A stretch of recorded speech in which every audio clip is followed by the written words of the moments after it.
बिस्मिल्लाहिर्रहमानिर्रहीम जी। इस वक्त हम बहावलपुर मौजूद हैं और तूरी के फील्ड में मौजूद खड़े हैं और गुलाम मुस्तफ़ा साहब हमारे साथ मौजूद हैं।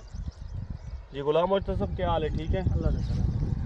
भैया ये आपने तूरी का फील्ड कौन सा लगाया हुआ है? ये माशाल्लाह हमने इस दफ़ा शहजादी लगाई है और पहली दफ़ा लगाई है। माशाल्लाह बहुत अच्छा बीज है ये और माशाल्लाह इसकी रंगत भी अच्छी है और इसमें कोई टेढ़ापन भी नहीं है। इंशाल्लाह ये इस दफ़ा तो थोड़ी लगाई है, अगली दफ़ा इंशाल्लाह बहुत ज़्यादा लगाएंगे। माशाल्लाह ये हम 5 कनाल लगा रखी है हमने और डेली के तकरीबन 70 से 50 से 65 शापर हम चुनाई कर रहे हैं इसकी। माशाल्लाह बहुत अच्छा बीज है ये। मार्केट जब आपने पहली दफ़ा चुनाई की थी उस वक्त मार्केट का रेट क्या था? माशाल्लाह उस टाइम मार्केट का रेट था 5 किलो का शापर चुनाई कर रहे थे हम, तो उसका रेट तकरीबन 800 से 900 था। 800-900 था। और आज जो है ना ये तकरीबन 21 अप्रैल है जी 21 अप्रैल है 2024।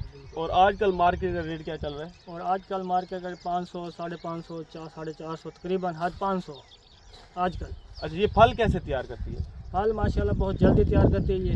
अच्छा जी। और ये मुकाबले की वैरायटी से जल्दी आई है या ये मुकाबले की वैरायटी से बहुत ज़्यादा जल्दी आती है। माशाल्लाह।